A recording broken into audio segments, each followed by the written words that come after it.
So we will discuss here about the three types of the formed elements which are present in our blood.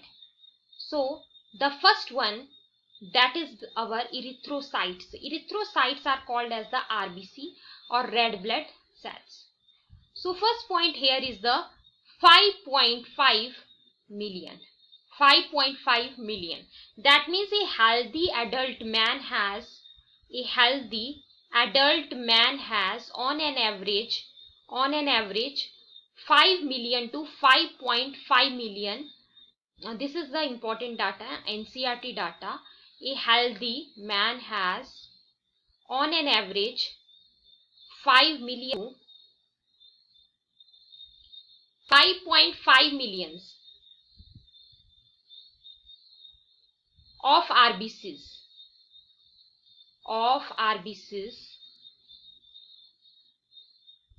per mm cube of blood.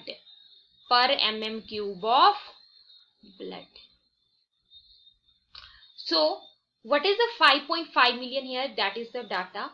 That is a healthy adult man has on an average 5 million to 5.5 million of RBCs per mm cube of blood. So RBC are formed in the bone marrow. Very important. RBC are formed in the red bone marrow. And also next point is the hemoglobin. RBC also consist of the hemoglobin. Hemoglobin is a iron containing complex protein. This is an important question. Your RBC contain the hemoglobin, and what is the element that is present in the hemoglobin? That is the iron. And very important that RBC has no nuclei, so you can say it as the enucleated. And what is its shape? It is biconcave. In shape, and it has no mitochondria. Is there. Mitochondria is a cell organelle, so that is not there. Coming to the lifespan. What is the lifespan of our erythrocytes? Their lifespan is 120 days. Now let's come to the function. What is the function of the RBC? Its function is the transportation of respiratory gases. Its function is the transport respiratory gases like carbon dioxide, like CO2. And next is the RBC is also called as the graveyard. What is the graveyard of the RBC? That is the spleen. RBC's graveyard is the spleen. So graveyard of RBC is spleen. So spleen is the main graveyard. Means the RBCs they destroy here. They get destroyed here in the spleen. So that is called as the graveyard. Its graveyard, and that is the main graveyard. And the others are like liver, like bone marrow. These are also there. So this is all about the erythrocytes that we discussed. So now let's come to the leucocytes. Leucocytes are the WBC. Leuco means colorless or white. So leucocytes are the WBC. They are the colorless because they lack of the hemoglobin. Because hemoglobin is not there. So if hemoglobin is not there, then it means it will be colorless. Now as we earlier discussed that our RBC is enucleated. No nuclei is there, but our WBC will be nucleated. Now as we discussed earlier that the RBC number is how much? That is 5 million to 5.5 million per mm cube of blood, right? But your WBC are less in number. It has the data that is 6,000 to 8,000 per mm cube of blood.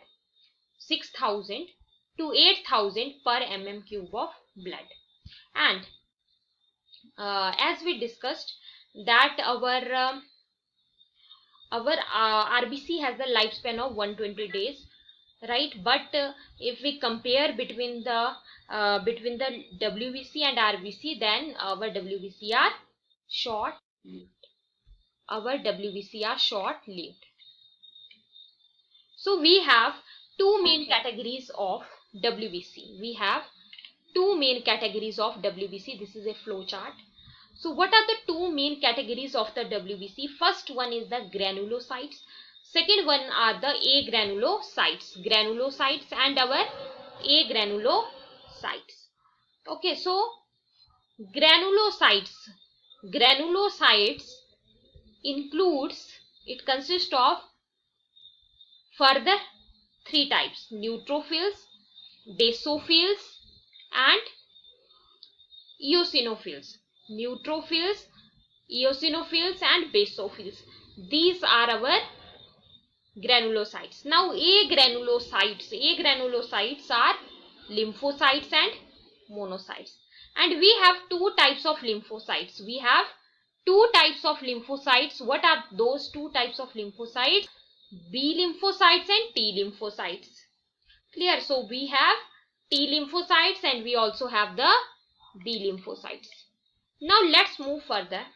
So leukocytes or WBC, it consists of granulocytes. So granulocytes are neutrophils, eosinophils and basophils. Now this is important question. Neutrophils are the most abundant cells out of these three. Neutrophils are most abundant cells out of these three. So neutrophils, how much percent? 60 to 65. Yeah. Whereas eosinophils only 2 to 3%. Basophils are least in number. They are least in number or percentage, that is only 0.5 to 1%. Now our neutrophils are called as the phagocytic cell. Neutrophils are called as the phagocytic cells because phagocytic cells are those cells which destroy foreign organisms. Yes, which destroy what? Foreign entering the body. So that's why they are called as their action is phagocytic. Their action is phagocytic. So they are called as the phagocytic cells. Right. So now eosinophils. Eosinophils, they resist the infections. They resist the infections associated with the allergic reactions. Associated with the allergic reactions. So next is the basophils. They are the least in the percentage. The basophils only 0.5 to 1%. So they secrete the substances like they secrete histamine, they secrete your serotonin, they secrete heparin. So what are the secretions of your basophils? They secrete your histamine, they secrete serotonin, they secrete heparin. About heparin, a question is important. It is a anticoagulant. That is anticoagulant.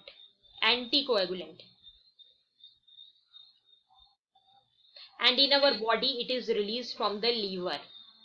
Heparin, it is a anticoagulant. So basophils secrete, keep in mind this code, H square S. One H for histamine, other H for heparin, other S for serotonin. So basophils secrete histamine, serotonin and heparin. And also they are involved in the inflammatory reactions of the body. Also basophils are involved in the inflammatory reactions of the body. So clear up to this, Meghna? So now let's move further. Now as I told you that agranulocytes, there are further two types of the agranulocytes, that is the lymphocytes. Next is the monocytes. So as I told you earlier that lymphocytes are of two types, T lymphocytes and B lymphocyte is there. And next is the monocytes. Always keep in mind that Like neutrophils, monocytes are also phagocytic cells. So there is an NCERT point that neutrophils and monocytes are the phagocytic cells which destroy foreign organisms entering the body. So monocytes are also phagocytic cells. And apart from this, when I say about the lymphocytes, so lymphocytes, how much percentage? 20 to 25%. 20 to 25%. And we have two major types of the lymphocytes, T lymphocytes and the B lymphocytes. And keep in mind that both B and T lymphocytes, are responsible for immune responses of the body.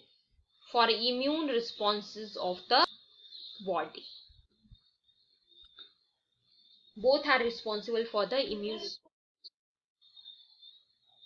What are you asking? Okay. So let's discuss the difference between B and T lymphocytes. So there is the one type of immunity, that is the cell mediated immune response or cell mediated immunity. So if anyone asks you that out of the B lymphocytes and T lymphocyte, which one is having the role in the cell mediated immunity or cell mediated immune response, then your answer will be T lymphocytes.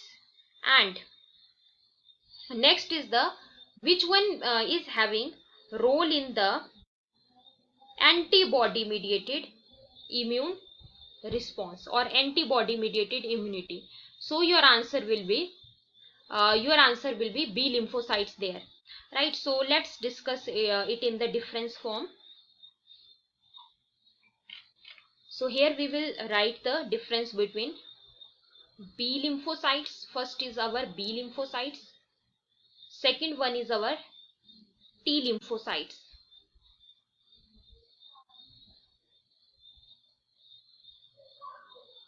T lymphocytes.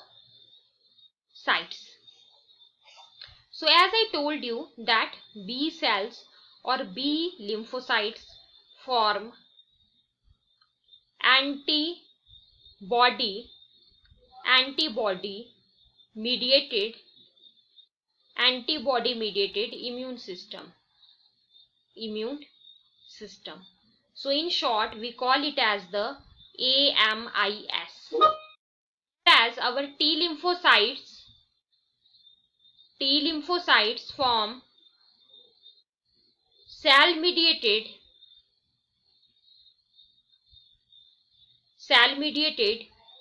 immune system, that is CMIS. So now here the question arises that your as I told you, what is the similarity between the both? They both have the role in the immune response of the body.